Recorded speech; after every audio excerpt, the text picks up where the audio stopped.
નમસ્કાર તો મારા પ્યારા ગુજરાતી ભાઈ, આજે ભાઈ હું તમને એક જબરજસ્ત બિઝનેસ આઈડિયા બતાવવાનો છું। એટલો જબરજસ્ત બિઝનેસ આઈડિયા છે કે તમારે ભાઈ આખા વર્ષમાં માત્ર 6 મહિના આ બિઝનેસ ઉપર ધ્યાન આપવાનું છે। 2 થી 3 મહિના ધંધો કરવાનો છે અને તમે આની અંદર એક સોદો કરો તો 10 થી 15,000 રૂપિયા આરામથી કમાઈ શકો એવો ભાઈ આ બિઝનેસ છે। આમ જુઓ તો બીજાને એવું લાગશે કે તમે કોઈ ધંધો કરતા જ નથી, તમે કોઈ કામ કરતા જ નથી, 24 કલાક ફ્રીના ફ્રી રહેશો અને છતાં પણ મહિને લાખો રૂપિયા ઇન્કમ કરશો એવો ભાઈ આ બિઝનેસ છે। ઘણા બધા બિઝનેસ મિત્રો એવા છે ને કે જેના વિશે આપણને કંઈ ખબર જ હોતી નથી, મતલબ કે વસ્તુ આપણી નજરની સામે હોય પણ ભાઈ આપણે એના ઉપર ધ્યાન જ ના આપીએ। આપણને એમ થાય કે આ ધંધામાં શું નફો છે, એમ આ ધંધો કરીને કેટલા પૈસા કમાઈ શકાશે, એમ એટલે આ ધંધો કરવામાં કોઈ મજા નથી, આપણા ધંધો કરવો નથી એમ। પણ એવા જ ધંધા છે ઘણા ભાઈ કે જે તમારી નજર સામે છે, તમે કરતા નથી, તમે કરી શકતા નથી, ઘણા બધા માણસો કરે છે અને ભલે સિઝનેબલ લાગતો હોય 3 મહિનાના ધંધામાં તમે આખા વર્ષની કમાણી કરી શકો છો। તો હું તો એવું માનું છું કે ભાઈ 3-4 મહિનામાં જો આખા વર્ષની કમાણી થતી હોય ને તો પછી બાકીના દિવસોમાં શાંતિ છે, 6 મહિના કામ કરો, 6 મહિના ફ્રી, અથવા બીજો કોઈ બિઝનેસ કરો, બીજો કોઈ બિઝનેસ પણ તમે કરી શકો। ઘણા બિઝનેસ એવા હોય કે જોઈન્ટ હોય કે બી ચોમાસામાં ચાલતા હોય તો ચોમાસામાં કરે, ઉનાળામાં પછી એ લોકો બીજો બિઝનેસ કરતા હોય, શિયાળો આવે એ લોકો કોઈ ત્રીજો બિઝનેસ કરતા હોય છે। તો હવે કયો બિઝનેસ છે, કઈ રીતે કરવો જોઈએ અને એની પૂરેપૂરી જાણકારી આજે ભાઈ હું તમને આપવાનો છું। અને સાથે સાથે એના જે હોલસેલર છે, એના જે મોબાઈલ નંબર જે છે, એની લિંક જે છે એ હું તમને વિડીયો ડિસ્ક્રિપ્શનમાં આપી દઈશ, એટલે તમે ત્યાં જઈ એ લિંક પર ક્લિક કરી અને તમે એ લોકો સાથે વાત પણ કરી શકો છો અને જરૂરિયાતમાં તમે એનો માલ ખરીદી શકો છો। કારણ કે જો ભાઈ આપણે જ્યારે કોઈ માલ ખરીદીએ ને ત્યારે આપણને પહેલા પ્રશ્ન એ આવે કે એક જેન્યુઅન સપ્લાયર હોવો જોઈએ, મતલબ ઓરિજિનલ સપ્લાયર હોવો જોઈએ કે જે આપણી સાથે કોઈ ફ્રોડ વગેરે ના થાય। તો એવા જેન્યુઅન સપ્લાયર જે છે એ ક્યાંથી મળે? એ નેટ ઉપર મળે। હવે નેટ ઉપર ઘણું બધું કામ નકલી છે અને ઘણું બધું કામ અસલી પણ છે, મતલબ નેટ ઉપર ફ્રોડ ઘણા છે। તો ભાઈ આપણે ઇન્ડિયા માર્ટ સાથે કોન્ટેક્ટ કર્યો અને ઇન્ડિયા માર્ટ સાથે કોલોબરેશન કરીને નક્કી કર્યું કે બી જે જેન્યુઅન સપ્લાયર હોય એ તમારે અમને આપવાના, જેથી હું મારા દર્શકોને બતાવી શકું। તો ઇન્ડિયા માર્ટ કંપની દ્વારા આપણને સપ્લાયરો મળેલા છે, જે નીચે લિંકમાં છે, તમે ડિસ્ક્રિપ્શનમાં જઈ લિંક પર ક્લિક કરી અને એમની સાથે વાત કરી શકો। હવે આપણે વાત કરીએ આજના બિઝનેસની। એના પહેલાં મિત્રો બતાવી દઉં કે મારું નામ છે પરખા બોકા અને તમે જોઈ રહ્યા છો ગુજરાતની સૌથી શ્રેષ્ઠ યુટ્યુબ ચેનલ બિઝનેસ પાણી। હવે દોસ્તો અત્યારે ભાઈ ચોમાસાનો ટાઈમ છે। હવે ચોમાસાનો ટાઈમ આવે એટલે જનરલી આપણને શું યાદ આવે કે આપણને બેટરી યાદ આવે, આપણને તિરપાલ જે છે એ યાદ આવે। તિરપાલ મતલબ તરપુલીને એને કહી શકાય, તિરપાલ કહી શકાય, આપણે ગુજરાતી ભાષામાં એને તાડપત્રી કહીએ છીએ। તાડપત્રીનો બિઝનેસ કરી અને તમે ઘણા બધા પૈસા કમાઈ શકો છો। હવે તાડપત્રીના બિઝનેસમાં તમને એવું લાગતું છે કે ભાઈ આ બિઝનેસમાં એવું તો શું છે? તો જો મિત્રો હું તમને એક સામાન્ય ઉદાહરણ આપું કે થોડા ટાઈમ પહેલાં લગભગ 1 કે 2 વર્ષ પહેલાં, હમણાં તો નહીં પણ 1-2 વર્ષ પહેલાં હું એક મિત્ર પાસે ગયો હતો તાડપત્રી લેવા માટે અને મેં એને પૂછ્યું હતું કે ભાઈ તમે તાડપત્રી આખા વર્ષમાં સિઝનમાં કેટલી વેચો છો?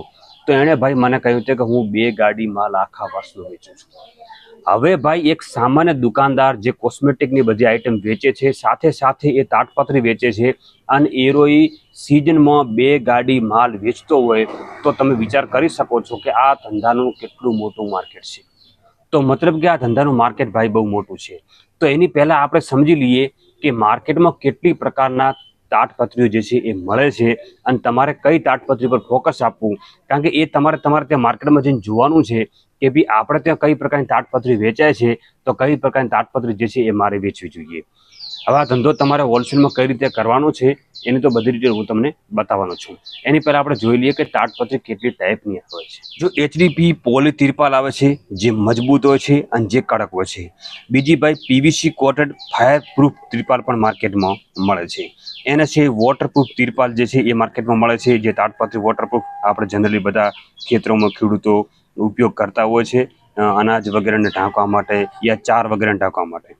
કેનવાસ તિરપાલ આવે છે, ટ્રક તિરપાલ આવે છે, ટ્રકો પર તમે જોયું છે તિરપાલ ઢાંકેલી હોય છે આ ટાઈપની, તો ટ્રક તિરપાલ છે। તો હવે આ પ્રકારની તિરપાલ જે છે એ માર્કેટમાં છે। તમે પહેલાં જઈને થોડું માર્કેટમાં સર્ચ કરો કે તમારે ત્યાં કેવી કેવી તિરપાલ મળે છે. હવે મિત્રો આ ધંધો આપણે ચાલુ કરવો હોય તો કઈ રીતે ચાલુ કરવો? જો અહીંયા હું તમને વાત કરીશ હોલસેલમાં ચાલુ કરવાનો. જો કાને તમે બે રીતે ચાલુ કરી શકો, એક તો તમે ડાયરેક્ટ રિટેલમાં વેચી શકો અને બીજું તમે એને હોલસેલ વેચી શકો. તો હું તમને વાત કરીશ કે તમારે આ ધંધાને હોલસેલમાં કઈ રીતે ચાલુ કરવું. હવે જો ગુજરાત નહીં પણ આખા ભારતની વાત કરું, કારણ કે મિત્રો અમે વચ્ચે દિલ્હીમાં બી ગયા, જ્યારે આઝાદ માર્કેટમાં ગયા ત્યારે ત્યાં બી અમે તપાસ કરી હતી કે બી જે તાડપત્રી જે છે એ અમારે હોલસેલમાં લેવી હોય તો એનો શું ભાવ છે. એ લોકો અમને પૂછ્યું કે તમે ક્યાંથી આવો છો? ગુજરાતથી. તો કે ભાઈ અમે જે તાડપત્રી લાવીએ છીએ એ બી અમદાવાદથી લાવીએ છીએ. તો યાની કે એ વસ્તુ બિલકુલ સ્પષ્ટ છે કે આખા ભારતમાં તાડપત્રનું સૌથી મોટા પાયે ઉત્પાદન થતું હોય તો એ છે અમદાવાદ. તો તમે અમદાવાદથી માલ લાવી અને તમારા ત્યાં જે દુકાનદારો છે એને ભાઈ વેચી શકો છો. હવે આ માલ લાવવાનો ક્યારે છે અને કઈ રીતે છે? જો અત્યારે તો હાલ લગભગ જૂન મહિનો પૂરો થવાની તૈયારી છે, ટૂંક સમયમાં જુલાઈ ચાલુ થશે અને વરસાદ જે છે 2 થી 3 મહિના કન્ટિન્યુ ચાલશે. તો 2 થી 3 મહિના સુધી દુકાનદારો તિરપાલ વેચશે. પણ જે હોલસેલરો છે એમણે લગભગ પોતાનું 50% કામ પૂરું કરી દીધું. કારણ કે આમાં શું છે કે આ એવો ધંધો છે કે આનો જે ખરીદી છે એ તમારે એપ્રિલ મહિનામાં કરવી પડે. હવે અમદાવાદમાં જે તાડપત્રી બનાવવાવાળી કંપનીઓ છે, મોટી મોટી જે 4-5 કંપનીઓ છે, એ કંપનીવાળા સાથે તમારે એપ્રિલ મહિનામાં જઈ અને વાત કરવી પડે અને માલ નક્કી કરવો પડે કે ભાઈ મારે 4 ગાડી માલ જોઈએ છે કે 5 ગાડી માલ જોઈએ છે અને રેટ વગેરે નક્કી કરવા પડે. પણ ડાયરેક્ટ તમે એપ્રિલ મહિનામાં જઈને આ બધું કરી શકશો નહીં. એટલે અત્યારે હાલ તમારી પાસે સારામાં સારો સમય છે કે અત્યારે માર્કેટમાં તિરપાલ બધી જે છે એ ઓલરેડી મળે છે. તો તમે જે દુકાનદારો વેચે છે તમે એની પાસે જાઓ, એની પાસે બેસો, એની જે તાડપત્રની જે ક્વોલિટી છે તમે એને ચેક કરો, તમે એને સમજવાની કોશિશ કરો અને તમે જુઓ કે બી એ કયા ભાવમાં આવે છે, એ લોકો શું ભાવમાં ખરીદે છે અને શું ભાવમાં માર્કેટમાં વેચે છે. તમે જઈને ખાલી 5 દુકાનદારને મળીને એવું કહેશો ને કે ભાઈ મારે તાડપત્રનો હોલસેલ બિઝનેસ ચાલુ કરવો છે, તો તમે થોડું મને જાણકારી આપો કે તમે શું ભાવથી લાવો છો જેથી હું મોટા પાયે લાવી શકું અને માર્કેટમાં વેચી શકું. તો તમે ભાઈ 4-5 વેપારની વાત કરશો ને તેમાંથી લોકો 2 થી 3 વેપાર એવા છે કે જે તમને બતાવશે કે ભાઈ અમે અમદાવાદથી લાવીએ છીએ અને આ ભાવથી અમારે જે છે એ તાડપત્રી આવે છે અને અમે આ ભાવથી વેચીએ છીએ અને જનરલી આમાં ધંધો નફો જે છે એ મારો આટલો હોય છે. તો એના આધારે તમને ખ્યાલ આવશે કે ભાઈ માર્કેટમાં એ તાડપત્રી શું ભાવ વેપારીઓ ખરીદે છે. પછી તમારે જવાનું છે અમદાવાદ, જે મોટી મોટી 4-5 જે ફેક્ટરીઓ છે એની તમારે વિઝિટ કરવાની છે અને એને કહેવાનું છે કે ભાઈ મારે આટલી તાડપત્રી જોઈએ છે, એ શું ભાવ મળશે. હાલ બી તમને તાડપત્રી મળી રહેશે, ન મળે એવું નથી, પણ આ સાલ તમે 2-4 ગાડી માલ વેચશો કે નહીં એટલે તમને ભાઈ ધંધાનો ખબર પડશે, તમને ધંધાની જાણકારી મળશે, તમને ધંધાનો અનુભવ મળશે, જેથી તમે આવતી સાલ એની પૂરી તૈયારી કરી શકો કે ભાઈ આવતી સાલ આપણે એપ્રિલ મહિનામાં કેટલો માલ ખરીદવો, કેટલો માલ સ્ટોક કરવો, જે મેન્યુફેક્ચરો છે એને આપણે કઈ રીતે ઓર્ડર આપવો, કેટલો ઓર્ડર આપવો અને જ્યારે ઓર્ડર આપીએ ત્યારે આપણે કેટલું પેમેન્ટ એને એ ટાઈમે કરવાનું હોય છે જેથી આપણો માલ રિઝર્વ થાય સસ્તા ભાવે અને પછી જ્યારે આપણે જરૂર પડે ત્યારે બાકીનું પેમેન્ટ કરી અને આપણે માલ લાવી શકીએ. કારણ કે આમાં ભાઈ જનરલી શું છે કે સમજો કે તમે એપ્રિલ મહિનામાં ગયા અને એક મેન્યુફેક્ચર કંપનીએ વાત કરી, ભાવતાલ નક્કી કર્યો, ક્વોલિટી નક્કી કરી કે ભાઈ આ પ્રકારની તાડપત્રી મારે જોઈએ છે, એનો ભાવ તમે હાલથી બોલો. એટલે સમજો કે એમ કહે કે ભાઈ અત્યારે હું તમને 80 રૂપિયા કિલો આપી શકું. તો તમે 5 ગાડી માલ એની પાસે નોંધાઈ દીધો અને 5 ગાડી માલનો જે 20%-30% જે પેમેન્ટ છે એ તમે એને આપી દીધું અને પછી એને વાત કરી કે ભાઈ હું જ્યારે જૂનમાં જુલાઈમાં જ્યારે માલ લઈ જઈશ ત્યારે બાકીનું પેમેન્ટ આપી દઈશ. જનરલી આવું થતું હોય છે. હવે સમજો તમે એ ટાઈમે એને 80 રૂપિયાનો માલ જે બુકિંગ કરાવી દીધો. હવે જ્યારે જૂન જુલાઈમાં જ્યારે વરસાદ ચાલુ થાય ત્યારે જે માર્કેટમાં કોઈ પણ વસ્તુ હોય જ્યારે એની ડિમાન્ડ આવે ત્યારે એનો ભાવ 4-5 રૂપિયા ઓલરેડી કિલે વધી જ જાય છે. એટલે સમજો કે 80 રૂપિયાની જે તિરપાલ છે એનો ભાવ 85 રૂપિયા મેન્યુફેક્ચર ત્યાં જ થઈ ગયો, પણ તમે તો ભાઈ 5 ગાડીનો ઓલરેડી ઓર્ડર આપી દીધો 80 રૂપિયામાં, એટલે તમને ત્યાંથી 80 રૂપિયામાં માલ મળી જશે અને તમે તમારા અહીંયા લાવીને દુકાનદારોને તમને 85 રૂપિયામાં, 86 રૂપિયામાં, 87 રૂપિયામાં કે 90 રૂપિયામાં પર કિલોના હિસાબે તમે જે છે એ વેચી શકો છો. હવે માલ સમજો કોઈ એક વેપારી છે, તમે એની પાસે ગયા, તમે એને વાત કરી અને સમજો કે તમે એની પાસે ખાલી 10 ટનનો ઓર્ડર લીધો. હવે 10 ટનમાં સમજો કે તમને ખાલી 2 રૂપિયા મળે ને તો 10 ટન યાની કે 10,000 કિલો તો પણ 20,000 રૂપિયા થયા. સમજો તમે કોઈને 1,000 કિલો માલ આપ્યો અને તમે એની પાસેથી 5 રૂપિયા નફો કર્યો તો ભી ભાઈ એમાં 5,000 રૂપિયા થયા. તમે કોઈને 2,000 કિલો માલ આપ્યો અને 5,000 રૂપિયા 5 રૂપિયામાં પર કિલો નફો કર્યો તો ભી 10,000 રૂપિયા થયા. યાની કે અહીંયા તમે એક સોદો કરી અને 5,000 રૂપિયાથી કરી અને 20 થી 25,000 રૂપિયા કમાઈ શકો છો. હવે આ ધંધો કરવા માટે તમારી પાસે શું શું હોવું જોઈએ પહેલા એની વાત કરી લઈએ. જો મિત્રો, પહેલી વસ્તુ તો એ છે કે આ એક ઇન્વેસ્ટમેન્ટ વાળો ધંધો છે.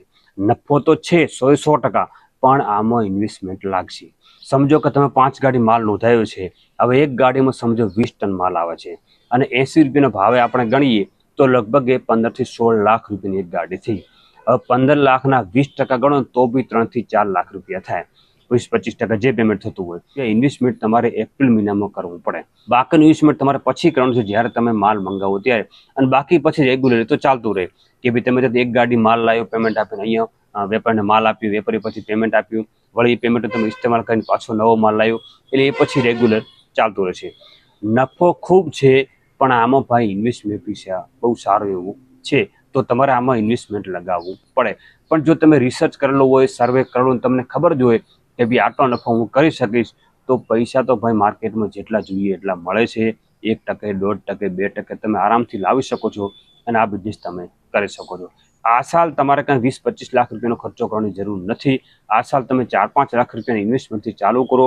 ભલે 1 ટન 2 ટન માલ લાવો અને વેચો, એટલે તમને ખ્યાલ આવે કે માર્કેટની સિસ્ટમ કઈ રીતે છે, માર્કેટમાં નફો કઈ રીતે છે, પ્રોફિટ કેટલો છે, અને આ ધંધો છે શું એના વિશે તમે સમજી શકો. હવે બીજી વસ્તુ મિત્રો, કે આ ધંધો કરવા માટે તમારે શું શું જરૂર પડશે. કે જો તમારી પાસે જીએસટી નંબર ના હોય તો તમે એક સરસ મજાનું તમારું ફોર્મ બનાવી નાખો અને જીએસટી નંબર લઈ લો. તમારું ફોર્મ બન્યા બાદ જે છે એ તમારી પાસે એક સારું એવું ગોડાઉન હોવું જોઈએ, હાઈવે ટચ. કારણ કે જે તમે તાટપત્રી લાવશો એને તમારે ગોડાઉનમાં સ્ટોર કરવી પડશે, કારણ કે રોડ ઉપર તો મૂકી શકશો નહીં. ભલે વોટરપ્રૂફ છે, પણ તમારે એને વ્યવસ્થિત જગ્યાએ ગોડાઉનમાં જે છે એ સ્ટોર કરવી પડશે. ત્રીજી વસ્તુ છે મિત્રો, તાટપત્રી એક એવી વસ્તુ છે, એમાં ઘણી બધી કંપની જે તાટપત્રી છે બિલકુલ ખરાબ આવતી હોય છે. જે 2-3 મહિનાનો તડકો પડે ને તો પણ એ ખરાબ થઈ જાય છે. તો તમારે તાટપત્રી ખરીદો એની પહેલાં એની ક્વોલિટી જોવી પડશે. રેટ અને ક્વોલિટી બંને વસ્તુ તમારે જોવી પડશે. રેટ પણ સસ્તો હોવો જોઈએ અને ક્વોલિટી પણ સારામાં સારી હોવી જોઈએ, તો જ ભાઈ તમે માર્કેટમાં ચાલશો અને વેપારીઓ તમારી પાસેથી માલ લેશે, બાકી પછી માલ નહીં લે. એટલે ઘણી વખત શું થાય કે આપણે ધંધો ચાલુ કરીએ ને તો આપણને એની ક્વોલિટી વિશે ખબર ના હોય, એનો ઓરિજિનલ હોલસેલરની આપણને ખબર ના હોય, અને ડાયરેક્ટ પહેલા જ દિવસે 4-5 ગાડી માલ લાવી દીધો, ખરાબ માલ આવી ગયો, તો ભાઈ લાખના 12 પણ નહીં થાય ને રોવાનો વારો આવશે. એટલે પહેલાં તમે બહુ જ ધંધાનો નિયમ છે કે ધંધો જ્યારે ચાલુ કરો ને તો પહેલા વર્ષે ધંધો બહુ જ ઓછો કરવો, ધીમે ધીમે ધંધામાં આગળ વધવું જોઈએ. બહુ મોટા પાયે ધંધામાં પહેલા જ દિવસે ધડાધડ આગળ વધવાની જરૂર નથી. ભલે પહેલા વર્ષે ટર્નઓવર 5 લાખ કે 10 લાખનું થાય, કશું વધુ નહીં, ચાલશે. કારણ કે તમે બિઝનેસ શીખો છો એટલે પહેલા વર્ષે તમારે વ્યવસ્થિત શીખવો જોઈએ. તો એમાં તમને ક્વોલિટી છે, ક્વોન્ટિટી છે, એના હોલસેલર છે, પેમેન્ટની કન્ડિશન છે, આ બધી જ વસ્તુનો તમને ખ્યાલ આવી જશે. હવે આ ધંધામાં કેટલીક બાબતોનું આપણે ધ્યાન રાખવાનું છે, એ શું છે ચાલો એ જોઈ લઈએ. પહેલી વસ્તુ મિત્રો એ છે કે જે તાટપત્રી છે એ 80 રૂપિયાથી કરીને 200 રૂપિયા સુધી કિલો તમને મળશે. એટલે તમારે એની ક્વોલિટી ક્વોન્ટિટી જોઈ અને એ પ્રમાણે તમારે માલ ખરીદવાનો છે. આઉટ ઓફ તાટપત્રી હોય, સમજો કે 2 વર્ષ જૂની તાટપત્રી હોય, મેન્યુફેક્ચર પાસે પડી હોય અને વેચાણી ના હોય ને તમે એની પાસેથી લાવી દો, તો એવું કરવાનું નથી. ભલે 5 રૂપિયા સસ્તી આપતો હોય, પણ જૂની તાટપત્રી તમારે લેવાની નથી, તમારે બિલકુલ નવી લેવાની છે. બીજી વસ્તુ મિત્રો, તમે જ્યાં એને સ્ટોર કરો એમાં ઉંદર વગેરેનો ત્રાસ હોવો જોઈએ નહીં. કારણ કે જો ગોડાઉનમાં ભાઈ ઉંદર છે ને તો પછી તાટપત્રીની તો ભાઈ પથારી ફરી જાય છે, એટલે એ તમારે ખાસ જોવાનું છે. ત્રીજી વસ્તુ, તમે જ્યારે માલ લાવો ત્યારે તાટપત્રી છે કે નહીં એની અંદર હૂક વગેરે એ લોકો ના લગાવે, યા ફાટ તૂટ ના આવે, તૂટેલી ના આવે કે ક્રેકવાળી ના આવે, એ તમારે ખાસ જોવાનું છે. એટલે માલ ખરીદતી વખતે પરફેક્ટ જોવાનું કે ભાઈ માલ ખરાબ ન હોવો જોઈએ, એકદમ પરફેક્ટ હોવો જોઈએ. કારણ કે તાટપત્રી વોટરપ્રૂફ છે અને એને આપણે વરસાદથી બચાવવા માટે, પાણીથી બચાવવા માટે ઉપયોગ કરીએ છીએ. જો થોડી બી ફાટી લે છે ને તો આખી તમે તાટપત્રી ભાઈ ફેલ છે, એ કોઈ કામની નથી. વેપારી તમને પાછી આપી દેશે કે ભાઈ આ કામની નથી. એટલે એ તમારે ખાસ જોવાનું છે. એ ક્યાંય ક્રેક ન હોવું જોઈએ, એમાં ક્યાંય કાણું ન હોવું જોઈએ, એ બિલકુલ પરફેક્ટ હોવું જોઈએ. બીજી વસ્તુ મિત્રો, તમારે આમાં એક વસ્તુ ખાસ ધ્યાન એ રાખવાની છે કે જ્યારે ભાઈ સિઝન પૂરી થવામાં આવે ને ત્યારે ઘણો માલ ખરીદવાનો નથી. સિઝન એન્ડ હોય ને ત્યારે થોડો થોડો માલ લાવવાનો, ભલે થોડો મોંઘો પડે. કારણ કે સિઝન અચાનક પૂરી થઈ જશે, વરસાદ બંધ થઈ જશે, પછી કોઈ તમારી તાટપત્રી લેશે નહીં. ભલે તમને 5 રૂપિયા 10 રૂપિયા સસ્તી આપશો ને તોય વેપારી લેશે નહીં, કારણ કે એમ વિચારશે કે 1 વર્ષ સુધી એને સાચવવાનું, કોણ સાચવે 1 વર્ષ સુધી એમ, એટલે એ રીતે લેશે નહીં. અને તમારી પાસે ગોડાઉનમાં પડી એ ખરાબ થશે. તો જેમ જેમ સિઝન પૂરી થતી જાય એન્ડમાં તમારે બને ત્યાંથી માલ ઓછો લાવવાનો છે.